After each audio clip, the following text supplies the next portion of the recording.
नमस्कार मेरे प्यारे साथियों, मैं नीलम यादव अपने YouTube चैनल धृति होम साइंस में आप सभी का स्वागत करती हूँ। आशा करती हूँ कि आप सभी स्वस्थ एवं मस्त होंगे। चलिए तो आज हम समझने का प्रयास करेंगे कि प्रोटीन की कमी से कौन कौन से रोग होते हैं। ठीक है, तो प्रोटीन की कमी से मुख्य रूप से दो रोग होते हैं, एक मैरास्मस और दूसरा है क्वाशियोरकर। ठीक है, तो जो मैरास्मस है वो प्रोटीन और कैलोरी दोनों की कमी से होती है, लेकिन जो क्वाशियोरकर है वो केवल कैलोरी की कमी से होती है। 1935 में सिसिली विलियम्स ने प्रोटीन की खोज की थी। तब सिसिली विलियम्स ने प्रोटीन की खोज की थी और जो उन्होंने खोज किया कि प्रोटीन की कमी से क्वाशियोरकर और मैरास्मस रोग हो रहे हैं। तो जो क्वाशियोरकर शब्द था वो एक अफ्रीकन शब्द है। ठीक है, क्वाशियोरकर अफ्रीकन शब्द है जो बच्चों को कैलोरी की कमी से होने वाला रोग है। ठीक है, कैलोरी पर्याप्त नहीं मिल पा रही थी तो उनको ये रोग देखने को मिला था। ठीक है, तो उन्होंने देखा था कि जो बच्चे पहले बच्चे के बाद जन्म ले रहे हैं उनमें ये बीमारी ज़्यादा देखी जा रही है। जैसे 6 माह से लेकर के 4 साल तक के बच्चों को और 3 से 4 वर्ष के बच्चे हैं उनमें ये जो बीमारियां हैं वो ज़्यादा देखने को मिल रही हैं। तो इस प्रकार से उन्होंने पता किया कि जो ये बीमारी है वो पहले बच्चे, मान लीजिए जन्म लिया, ठीक है, मान लीजिए किसी भी माँ को पहला बच्चा जन्म लिया है, ठीक, अभी वो 6 महीने का भी नहीं हुआ तब तक उसकी माँ ने दूसरे बच्चे को भी कंसीव कर लिया है। तो ऐसी दशा में क्या होता है कि माँ अपने पहले बच्चे को, उसके स्वास्थ्य को सही से ध्यान नहीं दे पाती है, जिसकी वजह से ये बीमारियां देखने को मिलती हैं बच्चों में। और ज़्यादातर गाँव में लोग कहते हैं ना, दूध कट्टू बच्चा। तो इस तरह से क्या होता है, अगर बच्चे पे सही ध्यान न दिया जाए और कम अंतराल में बच्चों को पैदा किया जाए तो भी ये बीमारियां हो सकती हैं, क्योंकि उस समय माँ और बच्चे दोनों का ध्यान रखना ज़्यादा आवश्यक होता है। तो जब माँ अगर प्रेगनेंसी कंसीव कर लेती है तो वो अपना ध्यान रखने में बिजी हो जाती है, फिर बच्चे का कोई अच्छे से ध्यान नहीं।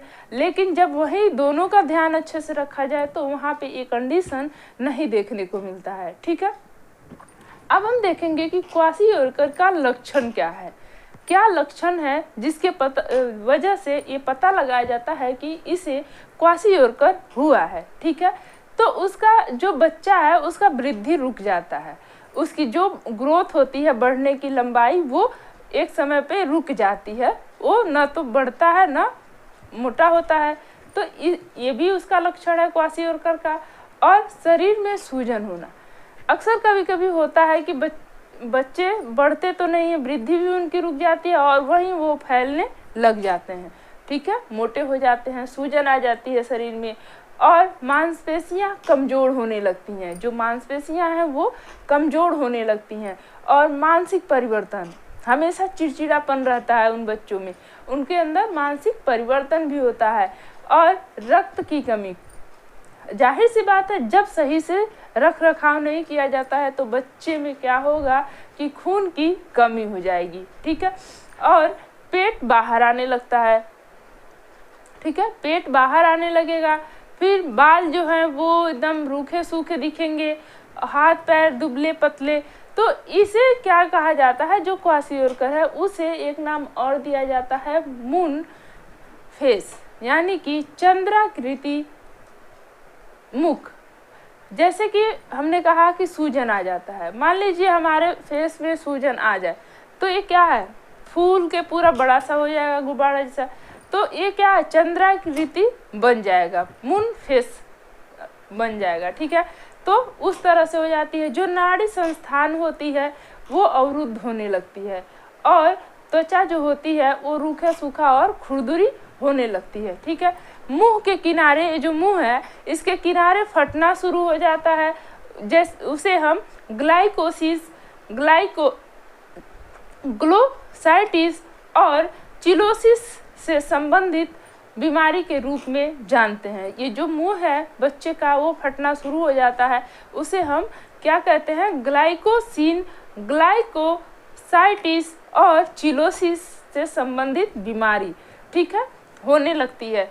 ओडिमा यानी कि शरीर में जब पानी भरने लगता है तो इसी के कारण उसका जो फेस है वो चंद्राकृति यानी कि मून फेस की तरह हो जाता है। ठीक है, अब हम जानेंगे कि ये जो सूखा रोग है जिसे हम मैरास्मस कह रहे हैं वो मुख्य रूप से 6 माह से शुरू होकर के 4 साल तक के बच्चे को होता है। और ये क्या होता है कि पेम की कमी से होती है, यानी कि प्रोटीन एनर्जी मल न्यूट्रिशन, जिसे हम कह सकते हैं कि प्रोटीन एनर्जी मल न्यूट्रिशन प्रोटीन और जो कैलोरी है, ऊर्जा है, उसकी कमी से होने वाला रोग है पेम। ठीक है, जिसे हम मैरास्मस कहते हैं। ठीक है, तो हो जाता है। अब हम जानेंगे कि प्रोटीन का कार्य क्या है। देखिए, बीमारी तो हमने देख लिया कि अगर बीमारी हो रही है तो क्या हो रहा है, मांसपेशियों में ऐंठन होने लग रही है, वृद्धि रुक जा रही है और भी बहुत सारी चीज़ें, चेहरा फूल जा रहा है, सूज जा रहा है, सूजन हो जा रहा है, ओडिमा आ जा रहा है। अब जानेंगे कि प्रोटीन हमारे लिए कितना कारगर होता है। जैसा कि हमने 3 तो मुख्य पढ़ा था कि जैविक कार्य के लिए, ठीक है, और एनर्जी प्रदान करने के लिए, तो इस तरह से हम जानेंगे कि और भी इसके क्या क्या कार्य हो सकते हैं।